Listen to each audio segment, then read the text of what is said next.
মুহূর্তে বাংলাদেশে আছেন। তিনি ঢাকায় আছেন, তিনি কক্সবাজার যাবেন, রোহিঙ্গা ক্যাম্প পরিদর্শন করবেন।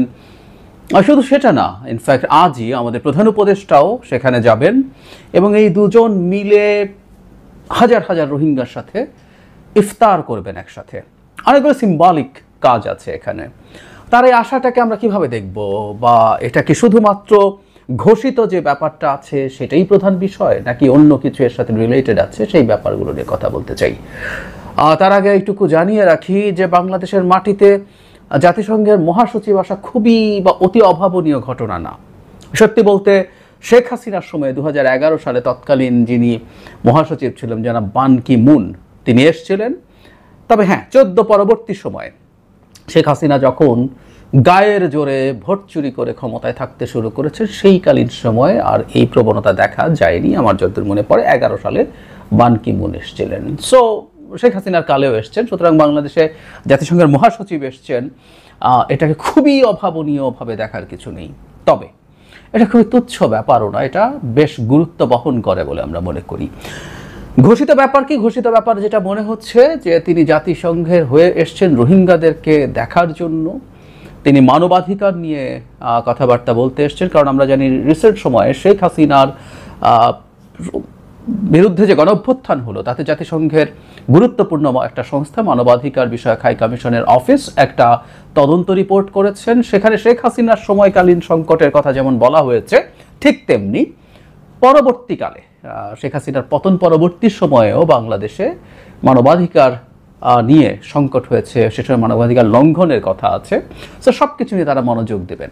কিন্তু রোহিঙ্গা সংকটটা, রোহিঙ্গা বিষয়টাই বাংলাদেশের জন্য একটা বিরাট মাথা ব্যথা হয়ে উঠছে। আমরা হয়তো অনেকেই জানি কেন সেটা। যখন প্রথম রোহিঙ্গারা আসলো 2017 সালে, মানে খুবই মনোযোগ দেখা গেল, সারা পৃথিবীর মনোযোগ আমাদের প্রতি ছিল। অনেকেই প্রচুর সাহায্য নিয়ে এসছেন, প্রচুর, এবং অনেক ক্ষেত্রে এমন হয়েছে যে রোহিঙ্গারা এত বেশি সাহায্য পাচ্ছিলেন তারা নিকটস্থ অনেক বাজারে জিনিসপত্র বিক্রি করে দিচ্ছিলেন। এটা হয়েছে। আস্তে আস্তে যেটা হয়, মানে মানুষের মনোযোগ কমতে থাকে, এক এক সময় পৃথিবীতে এক এক রকম ঘটনা ঘটে, ফলে যারা ডোনার এজেন্সিজ আছেন তাদের প্রায়োরিটি পাল্টাতে থাকে। রাশিয়া ইউক্রেন যুদ্ধ শুরু হলো, আর বিশেষ করে এর পরবর্তীতে গত কিছুদিন থেকে গাজায় যে ডিজাস্টার হলো, হিউম্যানিটেরিয়ান ডিজাস্টার, সেটা হলো। সিরিয়াতে তো সংকট চলছিল, ইয়েমেনে চলছিল। সো মানবিক সাহায্যের জায়গা প্রচুর আছে। আফ্রিকার বেশ কিছু জায়গায় একই ধরনের পরিস্থিতি বিরাজ করছে, ফলে মনোযোগ কমে গেল এবং সাহায্য কমতে শুরু করলো। এই মুহূর্তে সবচেয়ে বড় সংকট হচ্ছে, বলা হয় least $12.5 per month per head, প্রতিজনের জন্য কমপক্ষে $12.5 না পেলে মোটামুটিভাবে এদেরকে বাঁচিয়ে রাখা, খাইয়ে পরে রাখা ইজ অলমোস্ট ইম্পসিবল। কিন্তু পরিস্থিতি এখন এমন পর্যায়ে এসছে যে $6 প্রতি মাসে জোগাড় করাই কঠিন হয়ে পড়ছে। $6 মানে হচ্ছে, হিসাব করে দেখা গেছে বর্তমান বাজারে টাকার মূল্য মানে এটা 24 টাকা প্রতিদিন। মানে একজন ব্যক্তি 24 টাকা দিয়ে তাকে দিনের খাবার জোগাড় করতে হবে। মানে আমরা বুঝতে পারছি একটা সবচেয়ে সস্তা যে প্রোটিন পাওয়া যেতে পারে সেটা হচ্ছে একটা ডিম। একটা ডিমের দামও 12-13 টাকা। ভাত আছে, সবজি আছে, তাও এক বেলার খাবারও 24 টাকায় হয় না, সেখানে একদিন। ফলে কি বড় সংকট আমাদের জন্য আসছে আমরা হয়তো ধারণা করতে পারছি। এবং এই মুহূর্তে আসলে ফিনান্সিয়ালি খুব ভালো কিছু করা কঠিন হবে। কারণ হচ্ছে পৃথিবীতে ডোনাল্ড ট্রাম্প ক্ষমতায় আসার পর পৃথিবীর ধরনই পাল্টে গেছে, পৃথিবীর পলিসি, ওয়ার্ল্ড অর্ডার পাল্টে গেছে। আমেরিকা তার নিজকে তো বহু জায়গা থেকে সরাচ্ছেই, তার চ্যারিটির কাজ তো সে অলমোস্ট বন্ধ করে দিয়েছে। আমরা ইউএসএইডের কথা বলতে পারি, যেখানে ইউএসএআইডির 85% প্রকল্প বাতিল হবে বলে আমরা অলরেডি জানি। অথচ এটা $40 বিলিয়ন মতো তারা প্রতি বছর তাদের ফেডারেল বাজেট থেকে দিত, যেটা ওদের, আমি হিসাব করে দেখেছি, আমেরিকার বাজেট হচ্ছে $6.1 ট্রিলিয়ন, তার 0.65%, কিন্তু তারা সেটা বাতিল করেছে। যাই হোক, সেটা ঘটে গেছে। অ্যাট দ্য সেম টাইম ইউরোপকেও এখন আসলে তার নিজের সুরক্ষার জন্য অনেক বেশি ব্যয় করতে হবে। মানে এতদিন পর্যন্ত যেটা ছিল, কেউ কেউ এভাবে বলেছেন যে একটা চিপ সিকিউরিটি তারা পেয়েছিলেন, নেটোর সিকিউরিটি, আমেরিকা তাকে সিকিউরিটি দেবে এবং সে তার টাকা তার নিজের জনগণের ওয়েলফেয়ারে ব্যয় করত, এবং বাইরেও বিভিন্ন জায়গায় তারা এই খরচটা করেছে। কিন্তু এখন যেটা দাঁড়ালো, ট্রাম্পের জমানায় এসে নেটো নিজেই অনিশ্চয়তায় পড়ে গেছে, ফলে ইউরোপ তার নিজেকে সামরিক ব্যয় অনেক বাড়াতে হবে। এখানে একটু বলে রাখা ভালো, নেটোর যে চুক্তি সেই অনুযায়ীও যে সামরিক ব্যয় তাদের করার কথা ছিল তারা সেটা কখনোই করেনি, বেশিরভাগ দেশ করেনি। জিডিপির 2% করতে হবে, এটা ছিল শর্ত, প্রায় সব দেশই করেনি। এখন তাদেরকে এটা তো বটেই, তার চেয়ে বেশি করতে হবে। কিছু কিছু দেশ যারা ঝুঁকিতে আছে তারা অলরেডি বেশি করছে, আরও বেশি করছে। পোল্যান্ড করছে, পোল্যান্ড গত কয়েক বছরে প্রায় 4% অফ জিডিপি তাদের সামরিক ব্যয় করছে। ফলে যেটা বলছিলাম, তার নিজের স্বার্থে তা থেকে এত বেশি ইনভলভ হয়ে যেতে হবে, আমরা এই চ্যারিটির টাকা আসলে পাবো কি না খুবই খুবই আনলাইকলি। ফলে যেটা দাঁড়াবে, এই রকম একটা কম খরচ, এই সামান্যতম টাকা যদি হয়, বাংলাদেশকেও এদেরকে, যেহেতু এরা বাংলাদেশের মাটিতে আছে, এদেরকে বাঁচিয়ে রাখার জন্য বাংলাদেশের ফিনান্সিয়াল ইনভলভমেন্ট অনেক বাড়তে পারে। আর যদি সেটা নাও হয়, এই রকম চরম অনাহারে এবং অপুষ্টির সংকটে থাকা একটা জাতিগোষ্ঠী, যার সংখ্যাটা বিরাট, পৃথিবীর সবচেয়ে বড় শরণার্থী ক্যাম্প কুতুপালং, যেখানে প্রায় 10 লাখ মানুষ থাকছে খুব অল্প জায়গার মধ্যে, এদের মধ্যে নানান ভায়োলেন্ট বিহেভিয়ার তৈরি হতে পারে, যেটা আমাদের স্টেবিলিটির জন্য ক্ষতিকর হবে। এবং যোগ করে রাখবো, এই মুহূর্তে আমাদের সীমান্তের অন্তত একটা প্রভিন্সে খুবই আনস্টেবল অবস্থা। মিয়ানমারের দুটো প্রভিন্সের সাথে আমাদের সীমান্ত আছে, একটা হলো রাখাইন এবং একটা হচ্ছে চীন। রাখাইন প্রভিন্সের এই যে সংকট, এখানে যদি রোহিঙ্গাদের মধ্যে অস্থিরতা তৈরি হয়, এটা আমাদের জন্য খুবই ক্রাইসিস হবে।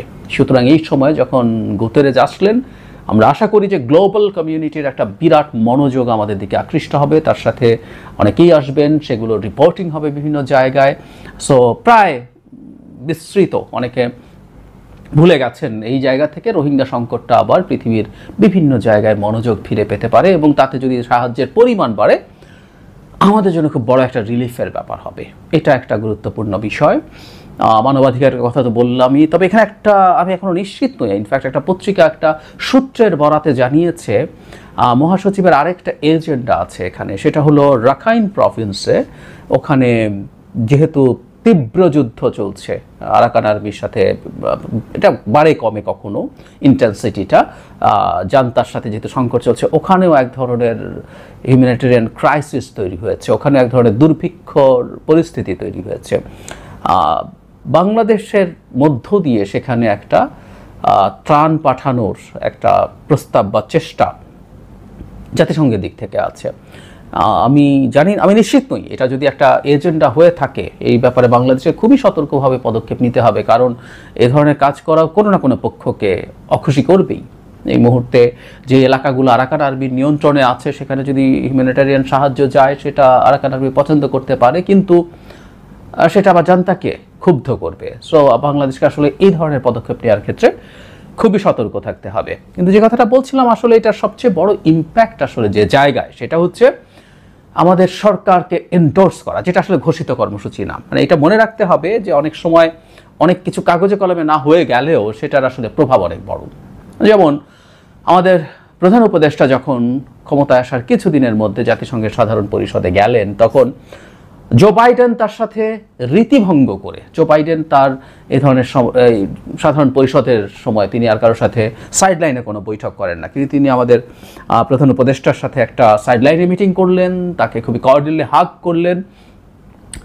এর মাধ্যমে ওখানে যে অনেক চুক্তি দিয়ে বাংলাদেশকে এটা হয়েছে ওটা হয়েছে এসব কিছু না, কিন্তু এই যে একটা জেস্টার, এটা ইটসেলফ একটা মারাত্মক প্রভাব ফেলেছে সব দিকে। মানে সেই মুহূর্তে ভারতের পত্রপত্রিকা দেখলেই তাদের কান্নাকাটি এবং ক্ষুব্ধতা মিলেমিশে একাকার। এইটা দেখে যে ডক্টর ইউনূসকে এভাবে এন্ডোর্স করছে আমেরিকা, তার মানে ওই বৈঠকটা পরিকল্পিত ছিল, এবং জনাব বাইডেন এই জিনিসটা আসলে প্রকাশ্যে দেখাতে চেয়েছেন, জানাতে চেয়েছেন, তিনি ডক্টর ইউনূসকে শক্তি যোগাতে চেয়েছেন, এটা ফর শিওর। সো বৈঠকগুলোতে ঠিক আক্ষরিক অর্থে আমরা যা দেখি সবসময় ব্যাপারগুলো যে ওটাই প্রধান, ওটাই একমাত্র, বিষয়টা সেরকম না, বিষয়টা ভিন্ন হতেও পারে। সুতরাং এখানে আমাদের একজন জাতিসংঘের মহাসচিব বাংলাদেশে এসছেন, বাংলাদেশের একটা মেজর সংকটের ব্যাপারে তার মনোযোগ দিচ্ছেন, সেটা নিয়ে তিনি গ্লোবাল কমিউনিটির দৃষ্টি আকর্ষণ করার চেষ্টা করছেন। এগুলো সবগুলোই পজিটিভ, এবং এই ক্রেডিটটা এই সব কিছু ব্যাপারে আমাদের যে সাফল্য তৈরি হয়েছে, সেটা আসলে যাবে ডক্টর ইউনূসের মুকুটে। এবং এটা হওয়ার কারণে যেটা দাঁড়াবে, আমাদের শত্রুরা যারা আছে তাদের কাছে আমরা আসলে এই বার্তাও দিতে পারছি যে ডক্টর ইউনূসের অন্তত যে আন্তর্জাতিক যে যোগাযোগ, আন্তর্জাতিক যে মর্যাদার জায়গা আছে, সেটা অটুট আছে, এবং এটা তার উপরে হতে চাওয়া ঝড়ঝাপটা ঠেকিয়ে দেবে অনেকখানি। আমাদের নিশ্চয়ই এটা মনে রাখতে হবে, আমি সবসময় এই কথাটা বলি, আমাদের গণ অভ্যুত্থানের সুফল আমরা যতটুকু পাবার কথা ছিল তার অনেক কিছুই পাচ্ছি না। তার জন্য এই সরকারের অনেক ক্ষেত্রেই অদক্ষতা, ব্যর্থতা দায়ী, কোনো সন্দেহ নেই। এটা আমি এখন দ্ব্যর্থহীন ভাষায় আজকে 7 মাস পর বলছি। এটা আরও আমার আর্গুমেন্ট আমি আরও স্ট্রংলি এস্টাবলিশ করবো, কিন্তু আমি এই কথাটাও সবসময় যোগ করছি।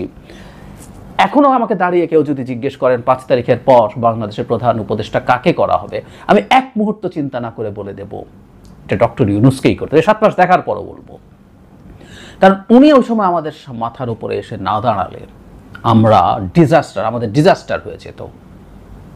ভারত আমাদেরকে ডিজাস্টার করে ফেলতো। সুতরাং এখনও আমরা দেখছি তার সেই জায়গাটা অটুট আছে, এবং সেই অটুট থাকাটাই আমাদের অনেক ঝামেলা, অনেক বিপদ, রোগ থেকে আমাদেরকে রক্ষা করবে, এটা আমরা বিশ্বাস করতে পারি। এই কারণেই মনে হয় যদি সরকারটা আরেকটু এফেক্টিভ হতে পারতো। Despite all the criticism, Sheikh Hasina বাংলাদেশকে ধ্বংসস্তূপে পরিণত করে গেছেন। I agree with this. প্রধান উপদেষ্টা বলেছেন যে গাজার মতোই, গাজায় মানে পুরো দেখা দৃশ্যমান স্ট্রাকচার ভেঙেছে, আর আমাদের দেশের সব প্রতিষ্ঠান ভেঙেছে। মেটাফর ইজ এক্সেলেন্ট, কিন্তু এইটার মধ্যে দাঁড়িয়েও আরও ভালো কাজ করার সুযোগ ছিল, আরও ভালো কাজ করার স্কোপ ছিল, কিন্তু এই সরকার পেরে ওঠে নাই। কিন্তু আমি এইটুকু মনে করি যে ইন্টারন্যাশনাল এই জায়গাটার ক্ষেত্রে তারা খুব ভালো রোল প্লে করছেন। আরেকটা কথা একটু অপ্রাসঙ্গিক হলেও, খুব অপ্রাসঙ্গিকও না, এটার সাথে রিলেটেড, যেহেতু রোহিঙ্গা সংকট নিয়ে আমরা কথা বলেছি। একজন হাই রিপ্রেজেন্টেটিভ নিয়োগ করা হয়েছে কিছুদিন আগে, একজন মন্ত্রীর পদমর্যাদায়। আমাদেরকে আসলে দেখতে হবে এই হাই রিপ্রেজেন্টেটিভ আসলে কতটুকু সফল হচ্ছেন, কি করছেন, তিনি কি করছেন। মানে আমি প্রায় একটা কথা বলি যে সরকারের কে বা যারা আছেন তারা তাদের পদে থেকে কি কাজ করেছেন, কোন ক্ষেত্রে কতটুকু সাফল্য পেয়েছেন, কি কর্মসূচি নিয়ে তিনি এগিয়ে যাচ্ছেন, এই ব্যাপারগুলোর ব্রিফিং দেওয়া উচিত হবে। প্রত্যেকে তারা প্রজাতন্ত্রের কাজ করেন, তারা সরকারে আছেন, প্রত্যেকে সুযোগ সুবিধা নিয়ে জনগণের হয়ে কাজ করছেন, তারা করছেন, আমাদের জানার এই রাইট আছে। সুতরাং এই যে রোহিঙ্গা সংকটটা এই কয়েক মাস হয়ে গেল, এই উপদেষ্টা জয়েন করার পরও কয়েক মাস চলে গেল, হাই রিপ্রেজেন্টেটিভ, ঠিক উপদেষ্টা না এভাবে বলা হচ্ছে, জনাব খলিলুর রহমান পারহ্যাপস ওনার নাম, তো উনি কি করেছেন না করেছেন সেই তথ্য আসলে আমাদের সামনে আসতে হবে। আমরা জেনেছি বিভিন্ন জায়গায় পত্রপত্রিকার তথ্য থেকে তার অনেক অভিজ্ঞতা আছে, তিনি অনেক দক্ষ মানুষ, তিনি অনেক ব্রিলিয়ান্ট মানুষ। আসলে দিনের শেষে আমাদের কাজ হতে হবে। সো আমাদের কাজ কতটুকু হচ্ছে, সামনে আমাদের কি পাথওয়ে আছে, এই জিনিসটা আমাদের সামনে দৃশ্যমান হতে হবে, তাদেরকে দৃশ্যমান করতে হবে। আমাদের এটা চাওয়ার আগেই আসলে উচিত ছিল আমাদেরকে এটা জানানো। যেহেতু এখন একটা প্রেক্ষাপট তৈরি হয়েছে, জাতিসংঘের মহাসচিব এসছেন, জাতিসংঘের মহাসচিব ফিরে যাওয়ার পরপরই অন্তত আমরা দেখতে চাই, জানতে চাই